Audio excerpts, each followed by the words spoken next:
Hey, it's Berta. And I'm Lisa. And welcome to Two Takes Later, the podcast where two nostalgic millennials deep dive into your favorite shows, movies, and all things pop culture. Because we're on a mission to rehash our old favorites, obsess over new discoveries, and basically never shut up about how they made us feel. We're talking the scenes that made us ugly cry, the ones that had us throwing popcorn at the TV, and the moments we still can't get over. So grab your snacks, grab your feelings, and get ready for a whole lot of opinions you didn't ask for, but are definitely gonna love. Two takes later, because one take just isn't enough. New episodes every week. Don't forget to like and subscribe.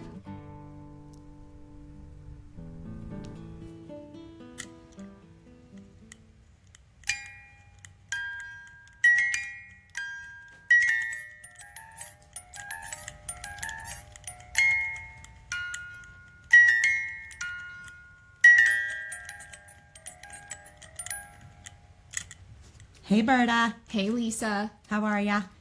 I'm great. Good. We're back again for another episode of Two Takes Later. Episode 3. Episode 3. And, fittingly, episode 3 of the show we're watching. Isn't that sweet? I love it. That's really special. Yeah. Yeah. I mean, for at least the first 8 episodes will be, like, right on. Yes. And then it's going to go Our weird, journeys but will diverge. it'll be wonky. Yeah. Okay, so let's talk about... Oh, let me just say, this episode is called Lord Snow. Yes. And I think he's in like 15 minutes of the entire episode. And it kind of irritates me that they named the episode after him. And he's barely featured. Well, and it's who's the guy that's kind of being a jerk to him that's being a jerk to Jon Snow? Is it Alistair? Yeah, the trainer is being like, it's he's just like so annoying. He's like, yeah, you're Lord fine. Snow. Yeah, because you learned how to fight. Well, don't you want somebody who can fight? Yeah. Anyway, let's start. Oh, you sure can fight really good. Yeah. What a loser. Okay, let's go back to the beginning of the episode. We'll get there. Bobby B makes it to King's Landing. Yeah, we do. And this is the first time we meet Littlefinger, right? It is, and Grand Maester Pycelle. So and Varys. Yeah, we meet a lot of big. I mean, they're big players. Yeah. You know, they have a lot to do with the story. I just have to say, in the first time that we meet Pycelle, he starts digging through his robes, and I swear I heard the crinkling of like a Werther's original wrapper in his pocket. It wouldn't surprise me because he's an old man. And I really just was waiting for him to pull out a Werther's. Like, yeah. Yeah. Interesting. I have no idea. I don't know if it was like coat, subconscious. He seems like he's not all together there, you know. Well, and that's an interesting little tidbit. Yeah. Okay. He does seem that way now. Yeah. I mean, maybe it's just it's a facade. Well, and they immediately talk budget, don't they? They immediately. And holy shit, the 7 kingdoms are in major debt. Like Ned's like, do you mean to say? Yeah. That the 7 kingdoms, that King's Landing, is 6 million something. Whatever. In debt. And they're like, let's have a $300,000 or whatever. We need to have a joust. Yeah. We need to have a competition. The people need a joust. Like, dude, what are you doing? And then you go back to that, like, we're on our way to King's Landing. We're on the King's Road and we sit down and have this marvelous feast. And you're like, you probably should have stuck with, like, ramen and hot dogs. Yeah. I mean, avocado toast. Oh, no. You can't afford avocado toast. Don't bring avocado toast. No. Maybe if the Crown didn't go get Starbucks every day. Yeah. Then they wouldn't be 600 million whatever currency in debt. Yeah, I think we need to learn the currency. Yeah, we should probably look into that. I don't know. Did you say doubloons? Yeah. Isn't that like pirates? Oh, yeah. I mean, I only know from Jake and the Neverland Pirates. But anyway, so they're having this conversation and he's like, no, we're not spending more money. And they're like, actually, we are. Yeah. But he's like, no. We don't care. Yeah, they clearly don't care. And Baelish is literally like, actually we are, and I don't care that we're in debt. Like, he doesn't and honestly, care. They're like, in their defense, and we hear this from several different characters, Robert does what he wants. So you can tell him, we don't have the money for this, and he's going to be like, screw it. We're having it anyway. Bobby B. What a character, you know? He is a character, for sure. What a little scamp. Yeah.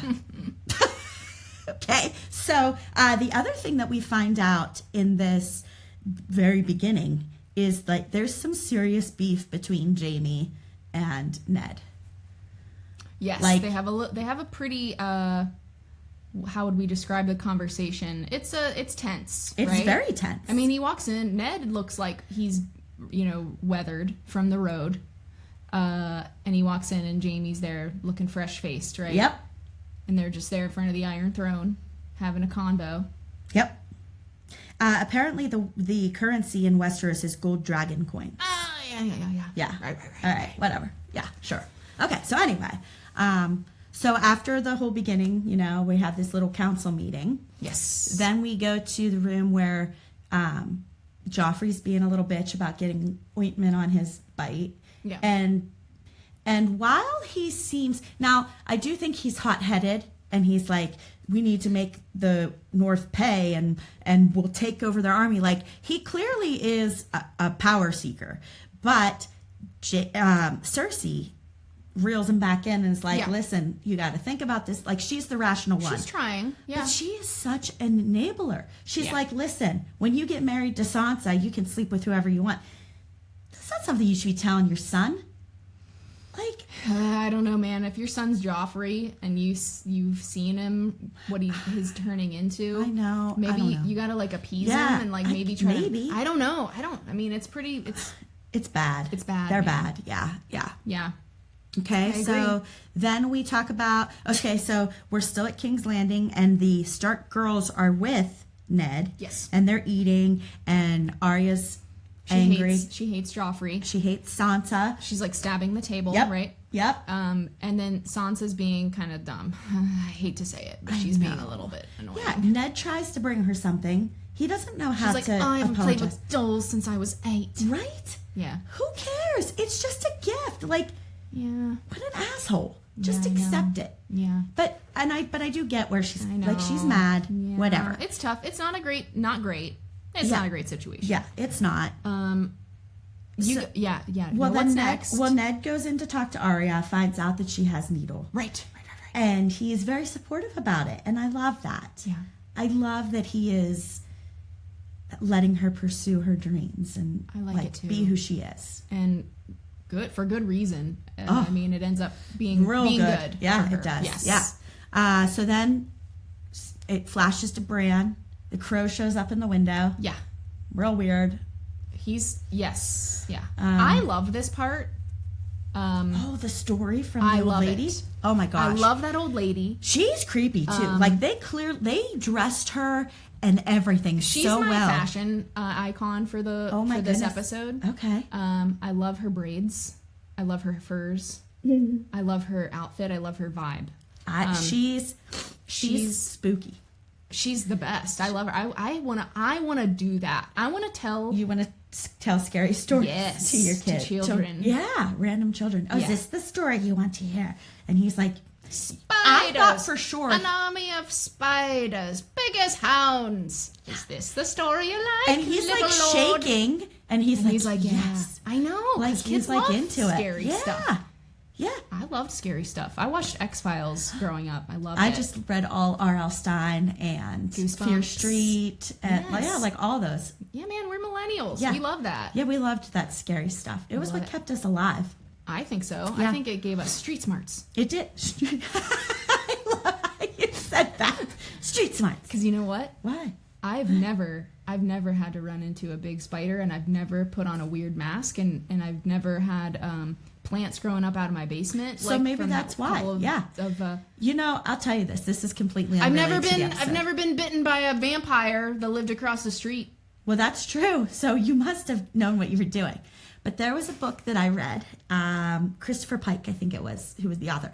And it was about this cheerleader. And she was in the shower, and the water just kept getting hotter and hotter and hotter and hotter, like scalding her. And for the longest time, I was so terrified of the shower. Like I would just make sure that I could like open the shower door just in case it got, because I didn't want to get trapped in the scalding hot water. That stuck with me. Yeah. Well, did you ever get burnt in the shower? No. No. So? Yeah. Apparently Those were street kids, smarts. Anxiety works. Okay? Street smarts. Street smarts. R.L. Stein, Christopher Pike, read them. Are You Afraid of the Dark? All those great shows. Okay, so back That's why kids like that. Yeah, Kids they like do. it. They do. Yeah. Okay, so now we're back to we find out Bran won't be able to walk. Okay, now Catelyn and Roderick they arrive at King's Landing. Oh, yes. And immediately they're approached. Like, Catelyn makes this whole thing about, no one's going to recognize me. They didn't recognize me 10 years ago or however many years ago it was that she was there. And she's like, I have a hood on, okay? Right. No one's going to recognize. It's like Joe Goldberg in You. He puts a hat on, no one can see him. It's like all the Avengers. Yes. When they're like, I'll put on a baseball cap and Yep. no one will know that I'm Captain America. Right? Hoodie, sneakers, baseball cap. Clearly Captain America wouldn't wear that. But, so Catelyn's like, no one's going to recognize me. Maybe they will recognize your bearded dude with his Roderick who puts rubber bands in his beard. That's something that sticks with you. Yes. But anyway, so these two guys come up and they're like, Lady Stark, come with us. And she's pissed. Well, and she's pissed because this is where, this is where we come to our cheese of the sode. Our cheese of the sode, yeah. It's a spicy cheese. Our cheese of the sode is a Tuscan black pepper from Trader Joe's. And, it's a little spicy because it's spicy like the whorehouse that Peter Baelish brings everybody to. There's a whorehouse? Come on down to Peter Baelish's whorehouse in King's Landing, Westerosi, all the Westerosi tarts you could ever need. We got clown tarts. We got big tarts. We got little tarts. We got every kind of tart you could ever need right off of Route 25 in King's Landing. I love it. Let's try the cheese. All right, let's do it. Okay. I'm kind of scared because I'm not good with spicy stuff. No, it's not spicy. It's just a little peppery. It just has some pepper. We're using the word spice loosely to connect it to the whorehouse. The whorehouse. Yeah. It's very cheddary. It's not very smooth. It's like a real cheddar. Crumbly. No, I like this one a lot. This is very good. I love it. Go to Trader Joe's, guys, because Trader Joe's. This is delish. Shout out to Trader Joe's. Shout out Trader Joe's. And we love your cheese. Okay, so now... Shout out to Pappy Bruce as well, our sound engineer. Amazing. Did our awesome intro music. We're so fortunate. Have such a talented musician on our side. We are. He's going to be a special guest in one of these episodes, so... I can't wait. So, we're at a whorehouse. Why are we at a whorehouse? Because Peter Baelish owns all of the whorehouses. Okay. And so Kat walks in and she's mad. She sees Peter and she knows. She slaps him. Yeah. She's like, what did the five fingers say to the face? Slap? Is that it? I don't know. What is the answer? Is there an answer? Yeah. Have you seen the Rick James sketch? No. Oh my gosh. All right. I'm going to have to watch that. But, so she's mad. She's like, how dare you bring me here, summon me. And then Varys walks out from the back. Yes. And he's like, I knew you were coming. And she's like, what?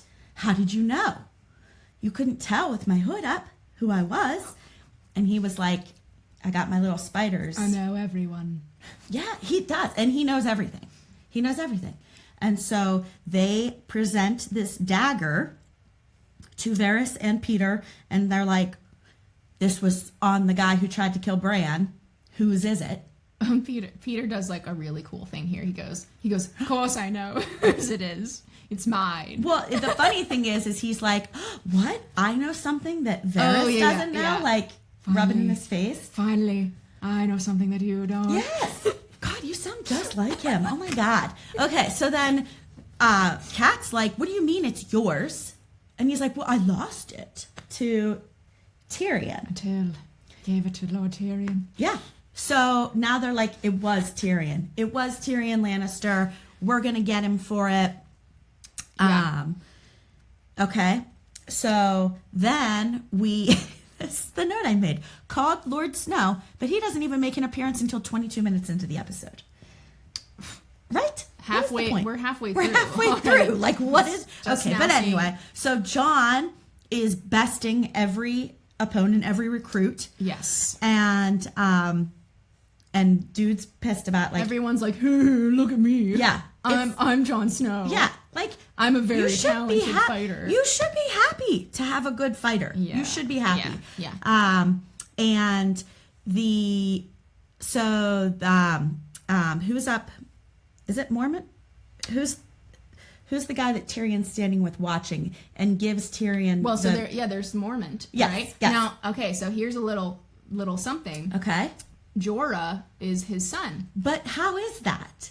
Because I thought if you were on the Night's Watch, you couldn't have a family. I think that... Or did that happen after? I think that he, had to be sworn to it after he already had Jorah. That's what I'm thinking. And then but wasn't Jorah also in the Night's Watch? And then he... Was that... Well, he was selling slaves. I don't remember. Or yeah. We'll have to look into that. But, so Mormont is talking to Tyrion, gives Tyrion the scroll and says, a raven arrived for a message for Jon Snow. Right. About his brother. He's awakened. He's awakened. So then we flip back for some reason to King's Landing, and the Grand Maester gives a message to Ned. Pycelle is like, oh, I forgot to give this to you. And it's a message that your kid woke up. Right. Then Peter takes Ned to see Catelyn at his brothel, and so that they can talk about what's going on with Yes, with and Bran. Ned is also very mad. Ned is also like, how dare you bring me to this establishment? Yeah. And then Ned, I think, almost chokes him out, right? He is choking him out. And then Catelyn leans out the window. Yeah, it's very hijinks. It is. I feel like it's like an 80s movie. I'll come right down. I'll be right. No, Ned, I'm right here. Yeah. So he goes in, and then we flip back to the wall, where all the guys, all the trainees are trying to kill Jon. They're super mad. Yeah. They're mad. I know, they're mad because he's so good. And they're going to kill him. Too good. They're going to make him pay. But what happens? Well, doesn't Tyrion kind of he kind of talks some sense into him, listen, you've grown up with the best trainers in Westeros. You've eaten the best food. You've never had to worry about where your next meal or your next bed is coming from. Their parent left when they were yes. He's like, listen. He makes him it's nice. It's a nice conversation between two people that are sort of not I guess you could say they're not on the outskirts of society, but they're two rejected people who despite their very different upbringings and very different families, they're similar in a lot of ways. They're very similar. They can learn from each other. I like it. It's really nice. It is good. And then he gives Jon the message that Bran woke up. Yeah. So then we go back again to King's Landing. Couldn't we have just condensed that scene and then... There's a lot of jumping back and forth in this episode. And they're short. It's not a lengthy... So then we go back and... this is so funny. Catelyn, is like, Ned, Peter's like a little brother to me. He's the best friend. You're totally putting him in the friend zone. And Peter's back there I'd totally hit that. I love her. I want her forever. Yeah. And she's like, friend zone. Oh, yeah, no, he holds a candle for Cat. He 100% does. Forever. Well, until he changes that candle. But we'll get there. We'll get there down the road. Yeah. So Catelyn wants to prove that Tyrion was behind the attack. They want proof because Ned is like, I can't go to Robert without proof. Yes. So she's leaving King's Landing secretively, got her hood back up, got her handkerchief back over her hair so that she can now go. She puts on glasses and a ponytail. A top hat. Who is this? No. She puts on a Monopoly Man mustache. Yes. Mr. Peanut Cane. She's ready to go. She is ready. So she's on her way to go find Tyrion to bring him to justice. That's her plan. Yeah. And then we go into Bobby B. Hey, Bobby B. Swapping war stories. Guy. Yes. Yeah, he's got the best stories. He does. He's just always talking about battles and all the fun hijinks that he used to get into as a kid. Yeah. Now, so there's they talk about their any last words, and Jaime says that the Mad King was mumbling the same thing for hours. Yeah. Burn it all to the ground. No, burn them all. Yeah. And I mean, it's pretty strong foreshadowing. Oh, yeah. I mean, that's one of my favorite seasons is whenever we get more info about Jaime. Whenever we see him, I can't wait. I know. I can't. I don't want to talk about. I like it. Yeah.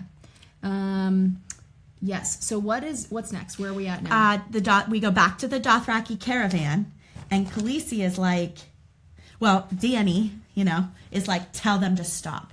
And Jorah says, well, when would we start? And she said, when I command them. And he's like, now you're talking like a Khaleesi, now you're a queen. Yeah. And she goes off into the field all by herself for some I don't know what she was. I actually don't know what she was doing there. Yeah, she looks like she's trying to look around, but there was no scenery where she was. Right. But someone comes out of the field and attacks her. Viserys. Yeah. How dare you? How dare you command the king? Listen, bro. What's he call himself? Like the Dragon King? You have no power here, man. Yeah. And so all of a sudden the Dothraki guy comes, whip around Viserys's neck. Yeah. Jorah's there, and she's like, don't hurt my brother. And, whatever. They get back on, and then the Dothraki guy's like, no, you walk. Yes. And Viserys is like, I love that part. Yeah. And I love that part. Yeah. He's starting to, you see the cracks start to show with him. He's definitely losing it. He's turning into the Mad King. Yes. Like, losing it. I mean, and he wasn't super stable. That's true. He was not stable to start. But he's majorly starting to see the writing on the wall that he is losing influence. He's losing power. And the worst thing possible, his sister, who he's been able to control this entire time, he is not able to control. Right. She's now defying, and he's not pleased with that. Yeah. He's not pleased with that. Then we go back to the wall. And Jon rides the little elevator thing to talk to Benjen. Yes. Benjen says he's going north of the wall because he's a ranger. There's disturbing reports. We still don't know what's going on for sure. Yeah. They jump back and forth again. This is like the fourth time that we've jumped from King's Landing or from another place to the wall. And then we jump back again to the Dothraki. Yes. Doria's braiding Khaleesi's hair, and she's like, your boobs are bigger. When did you last bleed? And then it's like all of a sudden we know Khaleesi has not bled for 2 moons. 2 moons. Oh my gosh. She has a baby in her belly. Et tu pregante? Yeah, pregnant. Am I pregnant? Am I pregnant? Yeah. Pregnant. Yeah. Such a good video. A good video. Okay, so we find out Khaleesi's pregnant. Goes back to the wall again. And Jon is working with the recruits now. Now he's not just besting them. He's like, you need to move more. You need to do this. And like teaching them how to fight and how to defend themselves and stuff. And I think that's a good... Oh yeah, he's starting to become a leader. He's starting to become the leader that he eventually does, you know. Yeah. There's the potential there, Yeah, he's a great character. There's a reason everybody loved Kit Harington after this. Oh my god, I loved Kit Harington. Yeah. I still do. So then the Night's Watch, is it Aemon? Master Aemon? Master Aemon. Aemon, he's talking like, we need resources from the king, Tyrion. Because winter's coming. Winter's coming, and we don't have enough men. We don't have enough resources. You need to tell them, like, send help. Yeah. So Tyrion is leaving anyway. He was just there to pee off the wall, off the top of the wall. He is insane for doing this because that angle that they have him peeing at, he's right on the edge. It's insane. He's insane for that. Yeah. He's crazy. Yeah, I agree. It gave me like vertigo. Really? Yes. I was watching it and I'm like, that is insanity. My thought process was, how is that pee not freezing as soon as it's coming out? Like that's what I was processing. I was like, I would just be, if I was standing there, I would just, because of like clumsiness, I would just fall. Well, and that's the thing. He should have at least been holding on with one hand. Nothing. He's just standing there. I know. So then Tyrion goes to Jon, I'm leaving, and you find out, like, they're friends now. Jon gives him a little look, gives him a little look, and they, it's like they were almost bros. Yeah. And they really did have a good relationship between them. And so now we're back at King's Landing. We're back at King's Landing. My favorite character, yeah. I think, of the show. Syrio Forel. He's going to be giving Arya dance lessons. Yes. And you're like, what do you mean dance lessons? Dance lessons is another word for sword fighting. Yeah. Just so everyone knows. I'm your dancing lesson instructor. Yeah. And so the training begins. Syrio is definitely one of my favorite characters. And then you see Ned watching them. Yes. And he looks proud to start, but then I think he's like hearing like another fight maybe that he was in or something, because no, I don't know. I mean, maybe. I really liked. I feel like he's starting to understand the gravity and the danger of where they are. Mm-hmm. So he's watching his daughter, and he starts out, and his face changes to concern, changes from delight and enjoyment of watching his daughter learn this thing that she's wanted to learn, which is sword fighting. And the music starts to swell, and his face starts to change into one of concern and dread, and we fade. We cut to black. And I think this is what this first season does really well, are these little understated endings that it's not super on the nose, it's not super obvious what it's saying, but you're left with really wanting to know what happens. Like, I remember this episode specifically because I was like, I gotta watch the next one. I gotta know what this means. Well, that's the thing. I gotta know what happens to these characters that I'm starting to care about. It's just so... I'm gonna sound a little bit like a boomer, but kids these days don't know what we had to go through. Waiting, especially like on TV when it was like the season ended in May and you had to wait till September till it came back, and there were commercial breaks in every episode and one episode a week, and like you're watching this live, and everyone tuned in at the same time the next week, right? Sundays were elite. Sunday nights were just And you know what? vibes. It didn't matter how tired I was on Monday. No. You had to watch. You had to, or you get it spoiled. Oh my gosh, that's the worst. Yes. This was before, we had, it was like the whole season of a show would be out at once. Yeah. You could kind of go at your own pace with that one.